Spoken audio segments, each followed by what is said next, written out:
Situasi terkini dari dalam rumah Ahmad Saroni.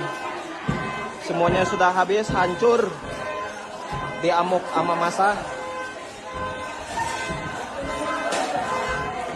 Patung Iron Man sudah berhasil dibawa.